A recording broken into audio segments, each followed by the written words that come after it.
The first thing May noticed when she stepped into the hidden valley was how everything seemed to shimmer with life. A loose feather drifted past her face like a snowflake, turning lazily in the golden light. Beyond it, a fox with reddish fur paused mid-step, its coat so glossy that every hair seemed to bristle when it sniffed the unfamiliar scent of a human. Its tail ended in a white curl, like a question mark. May held up both hands. "I'm not here to hurt anyone," she whispered. The fox tilted its head, then vanished into the bushes. The leaves trembled, and suddenly the valley unfolded before her. Open meadows, glimmering ponds, dark forests and cliffs that cut into a sky already busy with wings and clouds. She had spent years studying animal behavior in books and documentaries, but nothing had prepared her for this. A place where every creature seemed to be waiting for her arrival. At her feet, a line of ants marched past, dragging a dead insect twice their size. A blackbird swooped down to snatch a wriggling worm from the path, then flew off before May could blink. Somewhere nearby, a farmer muttered angrily about a mysterious pest that had ruined his crops, and a healer spoke of an invisible parasite that had begun to spread through the valley. Their voices floated to May on the breeze as if the land itself were asking for help. "I'll do what I can," she promised the air, though no one had spoken directly to her. The valley listened anyway. May followed a narrow trail to a clearing where the light was thin and pale. There, strands of silver hung between tree branches, each delicate web stitched by a patient spider. Morning dew turned them into tiny dream catchers. Closer to the stream, a butterfly opened and closed its wings, the colors so bright they almost hurt her eyes. A mosquito hummed near her ear. She flicked it away before it could bite. From the long grass came the steady music of a cricket, its legs rasping like a violin bow against strings. An old woman sat on a rock by the water, watching the insects with a thoughtful frown. "They're only doing what they were made to do," she said when May greeted her. "But lately their numbers are strange. Too many of some, too few of others. When balance breaks, even the smallest wing can tip the world." May knelt beside her, examining the river. Tiny fish darted beneath the surface. Above, a frog sat on a smooth stone like a green guardian, its throat pulsing. "Something is pushing the valley out of balance," May murmured. "A sickness, maybe, or a change in the weather. Whatever it is, the signs are everywhere. In the soil, in the water, in every tiny wing beat." The old woman nodded. "Then you must speak with those who live beyond the river. They have seen things we have not." The path led May to a colder part of the valley, where ice still clung to shaded rocks. On a flat, snowy shore, she saw a cluster of black and white birds waddling toward the water. At first, she thought she was dreaming, but their awkward steps and proud chests were unmistakable. Each penguin seemed dressed for a formal dinner. Beside them, a sleek seal slid down a slope of snow and crashed into the icy waves with a joyful splash. Farther out to sea, a dark shape rose like an island, then exhaled a shining column of mist. A whale sang a low note that vibrated in May's bones, a sound older than any language she knew. On a warmer rock, a tortoise moved with slow, deliberate dignity, while a younger turtle paddled in a tidal pool, chasing its own reflection. May watched them, feeling time stretch and soften. The creatures gathered around her as if they had been waiting. "The currents are different," the whale's voice seemed to say inside her mind. "The water is warmer in places, colder in others. Fish vanish without warning. We feel something stirring beneath us, a restless shadow." May thought of the parasite and the pest, of insects breeding in strange numbers. "Whatever is happening here," she said, "it touches the water, the land, and the sky. I need to speak to the animals of the plains and the forest. Will you help me cross?" The turtle nudged a floating log toward her. May stepped on, and the currents carried her back toward the green heart of the valley. When May reached the grasslands, the earth nearly trembled with life. A camel chewed lazily on dry grass, its hump swaying like a small hill. Beside it, a kangaroo balanced on its strong tail, ears twitching at May's approach. Under the shade of a bamboo grove, a sleepy panda sat like a monk, absent-mindedly stripping leaves with its paws. Then the shadow of a true giant fell over her. She turned to see an elephant standing a few steps away, its long trunk curled gently toward the ground. Its tusks shone pale as old moonlight, smooth as carved ivory. Nearby, a rhinoceros lowered its head, its single horn gleaming dangerously. May felt small but not afraid. The elephant's gaze was deep and kind. Around its massive legs, a bear cub tumbled with a young wolf pup, their play occasionally interrupted by the cautious stare of a baby deer calf still unsure of its place in the world. In another corner of the field, a tiny lamb bleated for its mother, its voice thin but determined. On the ridge to the north, a bear watched with quiet strength. To the west, a gray wolf paced, restless and alert. High above them, scales the color of storm clouds flashed as a great dragon circled once, then vanished into the sun. "The valley has always had its guardians," the elephant said in a voice like distant thunder. "But lately our strength is scattered. Many of us cannot sleep. We feel an itch under the skin, a burning in the blood." "Like a sting?" May asked. "Worse," rumbled the elephant. "Something that changes who we are, twisting our behavior, turning protectors into hunters and hunters into mindless shadows." May shivered. "Then I must hear from those who run in herds, who live by the river in the fields. If they are changing too, the whole valley is in danger." The next day, dust rose like a brown cloud over the plains. A vast herd of cattle moved slowly, bells clinking. At the front trudged an ox, its shoulders broad and patient.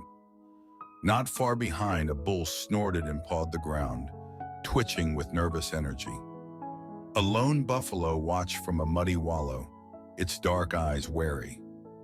May climbed a small hill to see better. A horse galloped past, mane streaming, while a striped zebra ran beside it, their hooves drumming out a rhythm of freedom. A stubborn donkey followed at its own pace, ears flat but steps steady. On a nearby fence post, a worn saddle hung like a memory of journeys once taken.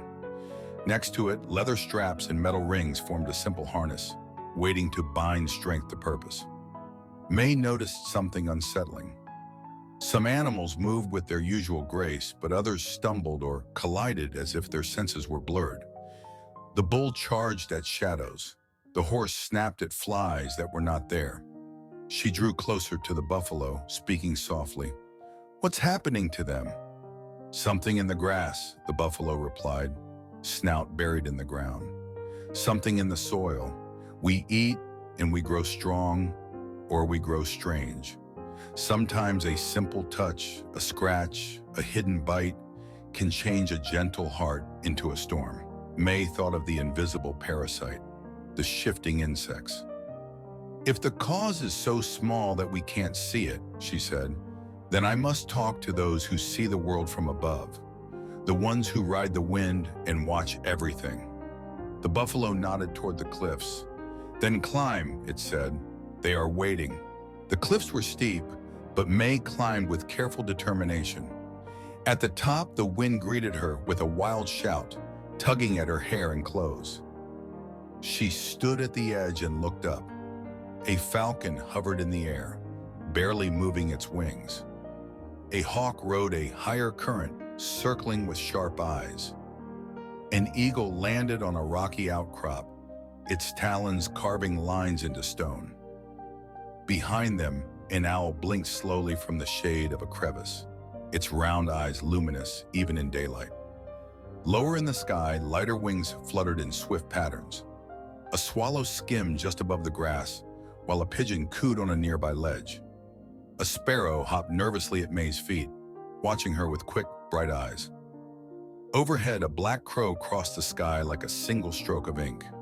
Down by the lake, a swan glided with impossible grace, while a goose honked bossily beside it, In the village below, a proud cock flapped his wings on a fence post, announcing the passing of the hour to anyone who would listen. May sat by the cliff's edge as the birds gathered, forming a living ring around her. "We have seen more than most," said the eagle. "We see the fields where animals fall for no clear reason. We see the rivers where fish turn belly up. We see nests abandoned, eggs left cold. The patterns have changed," added the owl. "Migrations broken, seasons confused, creatures flying at the wrong time, sleeping when they should wake. And always," rasped the crow, "just before the trouble begins, we see a flash, like dark lightning, in the grass or in the water. A touch, a scratch, a secret sting that no one notices until it's too late."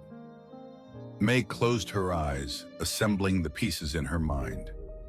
Insects in strange swarms, parasites in the blood, hooves trembling, wings fleeing in the night.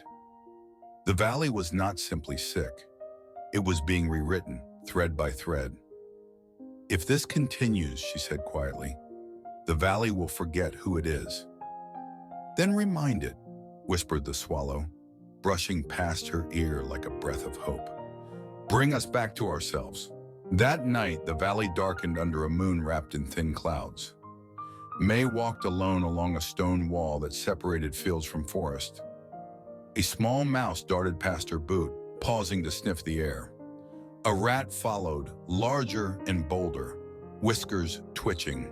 In the branches overhead, a squirrel scolded them both, its tail flicking like an exclamation mark. At the edge of the path, a hare froze, then bolted into the tall grass, white tail flashing. On a damp stone, the same frog she had seen earlier stared at her with golden eyes, as if waiting for the conclusion of a story. May knelt and placed her palm flat on the ground. She thought of everything she had seen: the feathers and fur, the scales and shells, the hooves and claws. She thought of bites and stings, of invisible parasites and visible fear. "The cause may be small," she said to the darkness, "but the cure can be larger than any one creature. It has to be a change in how we live together." The dragon descended silently, its wings folding with a sound like distant thunder. It coiled around the clearing, eyes glowing like embers. "You have listened," it said. "You have seen the patterns. What will you ask of this valley, human?" May swallowed, then lifted her chin. "That we treat every life as if it matters to all the others. That we watch our own behavior as carefully as we watch the weather. No more careless poison in the fields. No more waste in the rivers. The pests and the parasites only grow strong when we leave the world out of balance." The dragon considered her words. "And if they refuse, then I will stay," May said, her voice steady. "I will walk from river to cliff, from forest to sea, telling every creature what I have learned. I will help them notice the small signs, the extra insect, the shaken horse, the restless bird. I will remind them that a single feather, a single worm, a single bite can be a warning. Together we can listen before the damage is too deep." For a long moment, the valley held its breath. Then the frog croaked once, the mouse squeaked, the owl hooted, and somewhere far off the cock crowed again, as if announcing not dawn, but a decision. The dragon nodded. "Then the valley will listen to you," it said, "not because you command it, but because you care." May stood, feeling the ground steady beneath her feet. Above, the clouds thinned and a few stars blinked awake. The animals returned to their dens, nests, burrows, and caves, carrying with them a story of wings and hooves, scales and shells, fur and feathers, bites and stings, and a single human who chose to listen. In time, the valley began to heal, and whenever something new threatened its balance, the creatures remembered the tale of the girl who came to the Valley of 1,000 Creatures. Not to conquer or control, but to understand. That memory, passed from beak to muzzle, from hoof to claw, became the valley's greatest protection of all.